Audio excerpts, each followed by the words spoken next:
Imagine being at a luxurious dinner and being interrupted by a street boy shouting, "Don't eat that. Your wife put poison in it." What would you do? This is the story of Daniel, a billionaire who uncovers a shocking betrayal and fights to save his life and soul. Want to know how it ends? Subscribe, like, and comment on what you think of this surprising twist. That night, I was the center of attention, but I felt invisible. The hall was packed, full of important people, all well-dressed, holding champagne flutes that sparkled under the crystal chandeliers.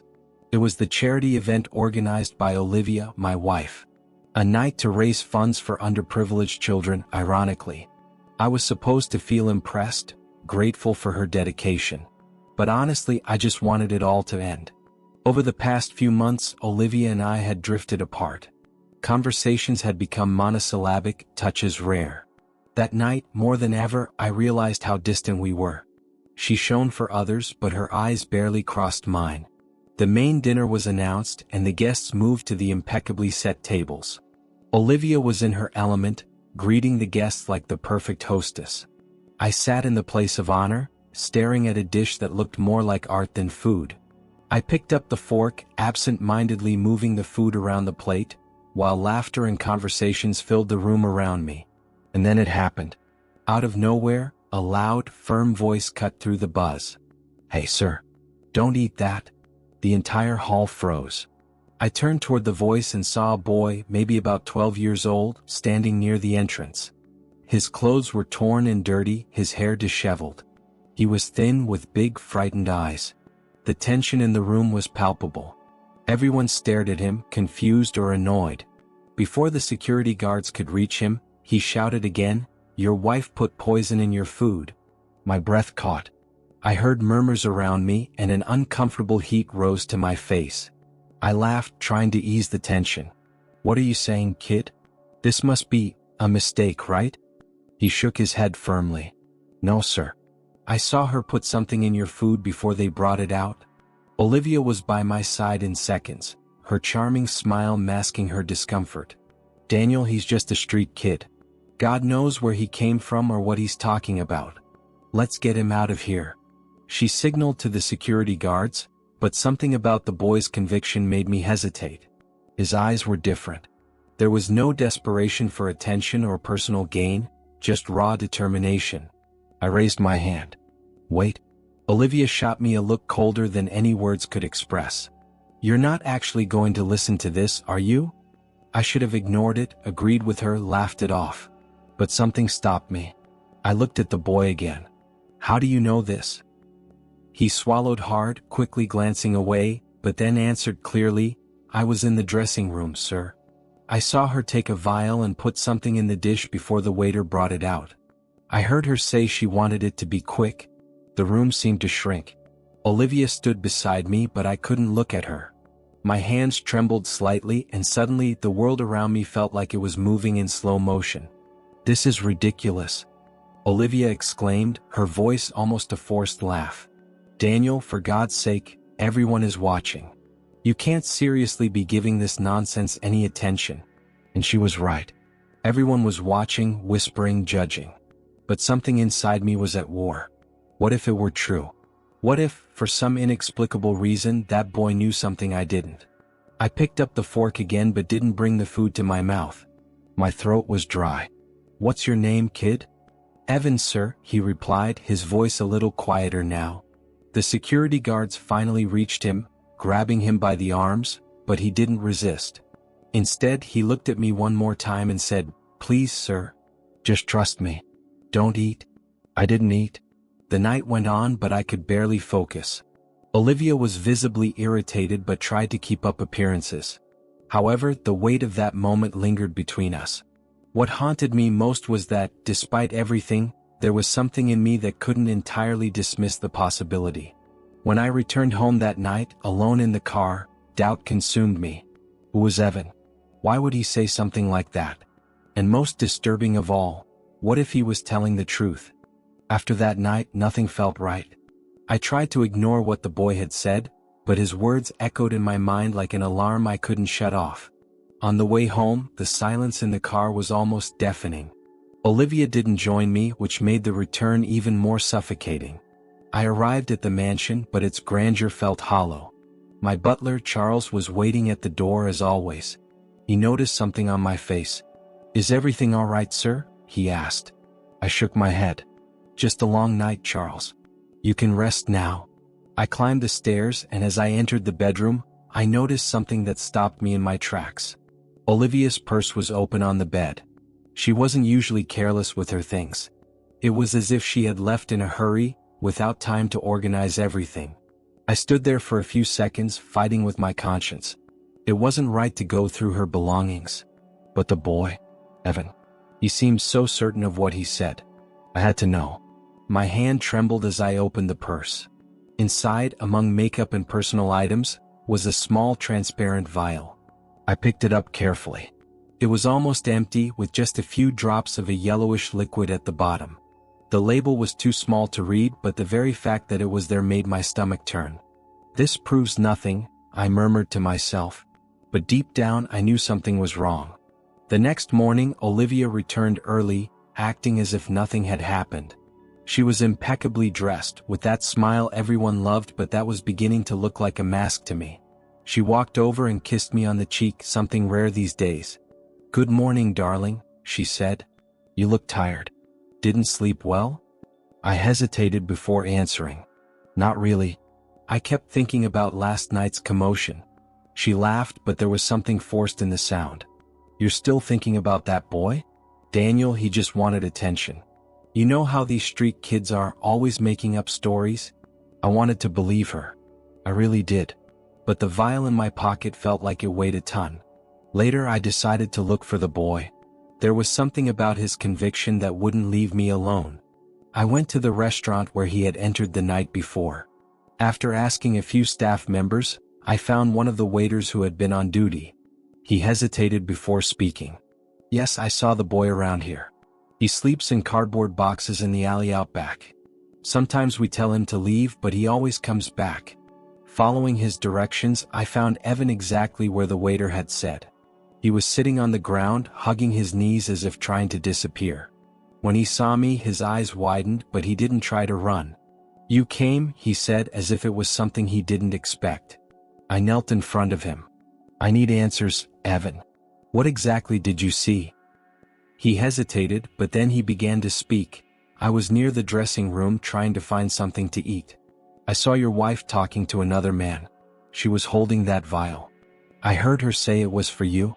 My fingers clenched into fists. "Who was the man? Would you recognize him?" Evan nodded. "Tall, gray hair, wearing a suit. Brian. My longtime business partner." Back at my house, the feeling of paranoia intensified. Every smile from Olivia, every casual touch, felt poisoned. When she went out to run errands downtown, I took the chance to search the dressing room at the event hall. With Charles's help, I managed to get in. I searched through cabinets and drawers, and then I found it. A discarded plastic bag containing a piece of paper with a chemical formula written on it. I took it straight to a private lab I trusted. 2 days later, I received the results. The liquid was a toxic substance that, in small doses, could cause symptoms of a heart attack. Something hard to detect. I held the report in my hands, feeling the weight of the truth. The boy hadn't lied. Olivia had really tried to kill me. But why? After reading the report, it felt like my world was falling apart. Everything I knew, everything I had built with Olivia, was in question. The woman I once loved, or at least thought I loved, wanted to kill me. The question hammered in my mind. Why? I knew I couldn't confront her without a plan. It was too risky. And what about Evan? He was the only witness that something was wrong. I needed to protect him, but I also needed more concrete answers. That afternoon, I returned to the place where the boy usually stayed. He was there as always, but this time he seemed more alert, as if expecting something bad to happen. When I approached, he gave me a wary look but didn't pull away. "Sir, you believed me, didn't you?"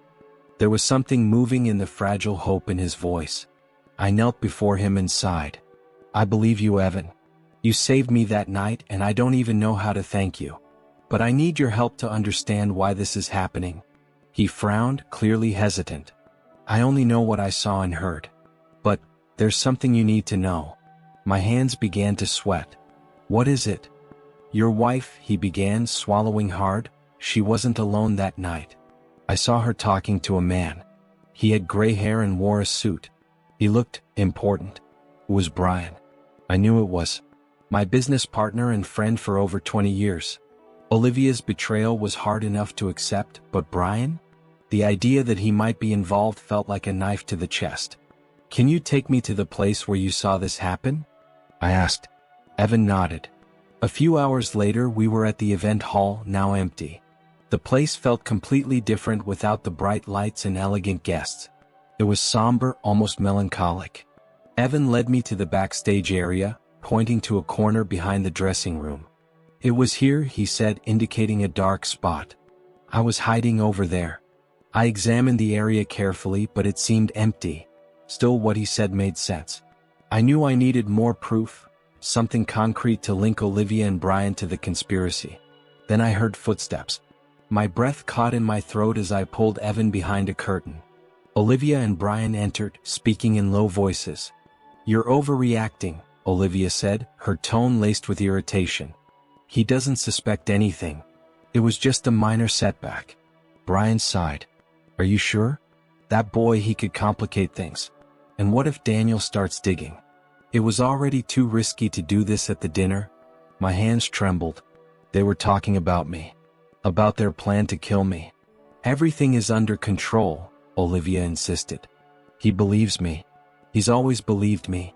And then, as if delivering a final blow, she added, besides, with him out of the way, the fortune will be ours. And there's nothing anyone can do to stop it. I felt my stomach churn. Whatever love I thought I had left for Olivia turned into a knot of anger and betrayal. When they left, Evan and I stayed silent for a moment. The boy looked at me, his eyes wide. Did you hear enough? He asked. I nodded. Yes, Evan. More than enough. We needed a plan. I had evidence, the vial, the report, and now Evan's testimony. But confronting Olivia and Brian was another matter. They were manipulative, ruthless. I looked at Evan and saw something that gave me strength. Despite everything he had been through, life on the streets, abandonment, he had the courage to speak the truth. He saved me. Now it was my turn to protect him. Evan, do you trust me? He hesitated but then nodded. Yes, sir. Then listen to me. You need to stay hidden for a while. They might try to hurt you if they find out you know too much. His eyes widened, but he didn't argue. Back at my mansion I prepared everything. I called my lawyer and requested an urgent meeting. I didn't explain the details, but I knew I'd need him on my side. I also reached out to an old friend who was a private investigator, someone I knew I could trust. That evening, as Olivia dined in the living room as if nothing had happened, I sat across from her. Olivia, I began, trying to keep my voice calm, we need to talk. She looked up, surprised. Now? About what? I stared at her for a few seconds before answering. About what you and Brian are planning? Her smile vanished. The silence between Olivia and me felt like a stretched rope, ready to snap. She dropped her fork onto the plate with a faint clink, crossed her arms, and fixed her gaze on me. What are you talking about, Daniel? She asked, her tone of innocence sounding rehearsed. I took a deep breath, feeling the weight of what I was about to say. I'm talking about the vial I found in your purse. I'm talking about your conversations with Brian, about your plan to poison me. For a moment, Olivia froze, but she quickly regained her composure. She laughed, a cold, humorless sound. You really think I'll fall for this, Daniel? You're being paranoid. I stood from my chair, pulling the report from the inside pocket of my jacket and placing it on the table. Is this paranoia? That vial contains poison, Olivia. And don't try to deny it because I have proof. And more than that, I have witnesses. Her eyes locked onto the paper, and for a brief moment, the facade dropped. She looked vulnerable, almost scared, but she quickly recovered. Witnesses? She repeated, her voice low and dangerous. I kept my gaze steady. Yes, Evan. The boy who saw everything. This time, Olivia lost control. She stood abruptly, slamming her hands on the table. That street kid? That's who you're relying on? He's just a nobody. A delinquent who would say anything for money. I stepped closer to her, my voice firm. And yet, that nobody showed more decency and courage than you and Brian ever could. You saved me, Olivia. While you tried to destroy me. Before Olivia could respond, the sound of footsteps echoed down the hallway. Charles appeared at the door, hesitant. Excuse me, sir. Mr. Brian is here to see you. My heart raced. It was too soon. I wasn't ready to face them both together. But maybe this was exactly what I needed. Olivia turned to me, her expression now a mix of fury and panic. Did you call him here? I didn't answer. I simply walked to the door and motioned for Charles to let Brian in. He entered moments later, as polished as ever, but there was something in his posture that seemed tense. Daniel, my friend, he said, spreading his arms as if expecting a hug. I got your message and came immediately. What's going on?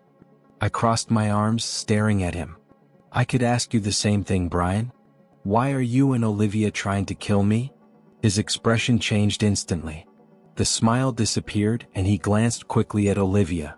I don't know what you're talking about, he began, but his voice trembled. Don't know?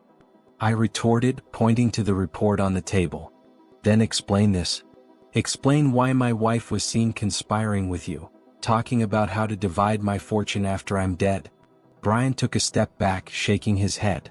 This is absurd. Someone must be trying to frame us both. Maybe that boy made it all up. I stepped closer to him, my hands clenched into fists. The boy didn't make anything up, Brian.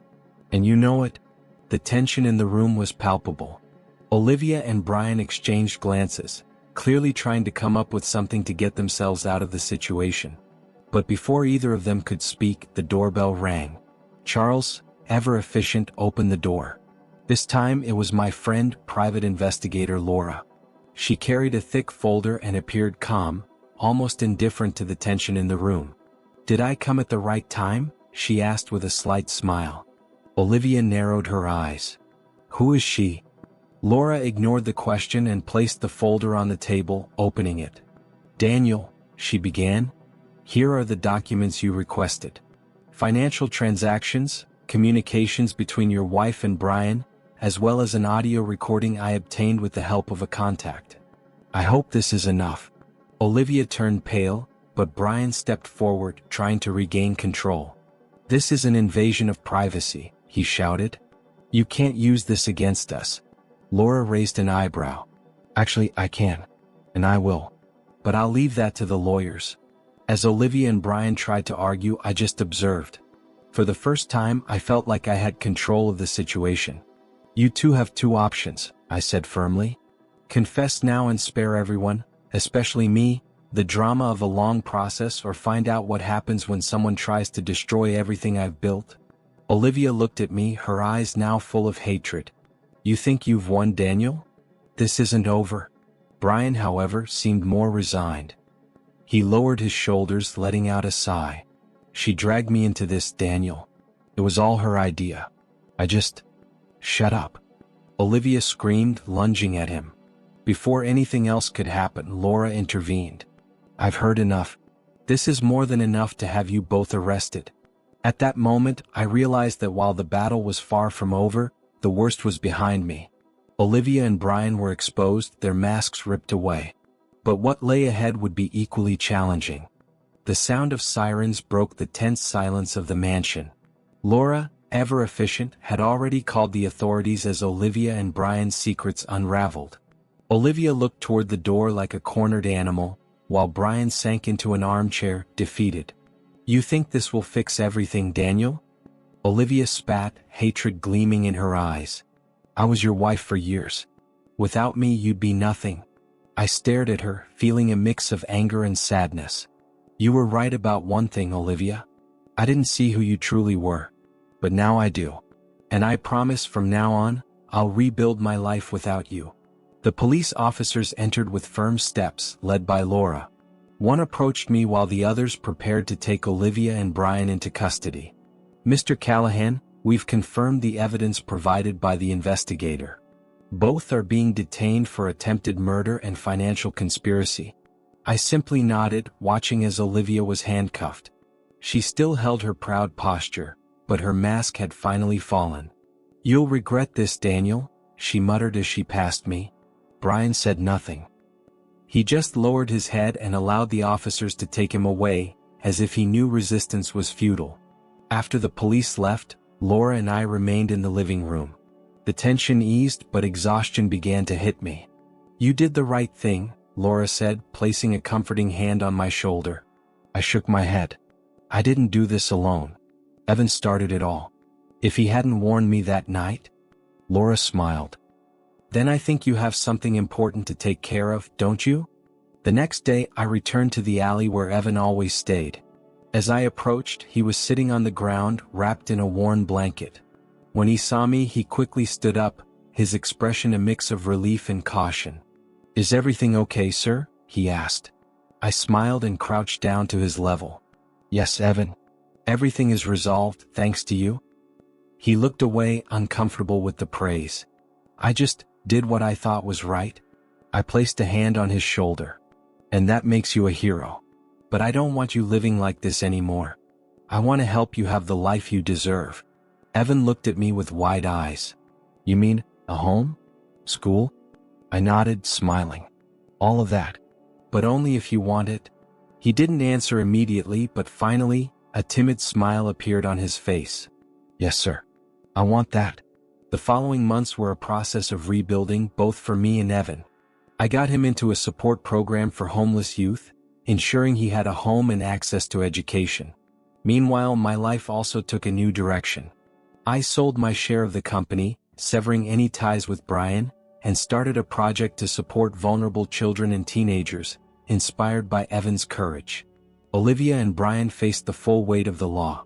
With the evidence presented, both were convicted of conspiracy and attempted murder. Sitting in court and testifying against them was one of the hardest things I've ever done, but also one of the most liberating. When the judge announced their sentences, it felt like a massive weight had been lifted from my shoulders. One evening, months later, I sat on the porch of my new home, gazing at the stars. Evan was there, laughing as he played with a dog we'd adopted together. "Daniel," he said, running up to me, his face lit with happiness. "Tomorrow I have a presentation at school. You're coming, right?" I smiled, feeling a peace I hadn't experienced in a long time. "Of course, Evan. I wouldn't miss it for anything." As I watched him run back to the dog, a reflection came over me. Sometimes the people we least expect are the ones who save us. Evan gave me a second chance, not just to live but to find purpose and redemption. If there's one thing I've learned from all of this, it's that even in the darkest moments there's light. You just have to be willing to see it. And so, we began a new chapter, with hope and determination to write a story far different from the one left behind.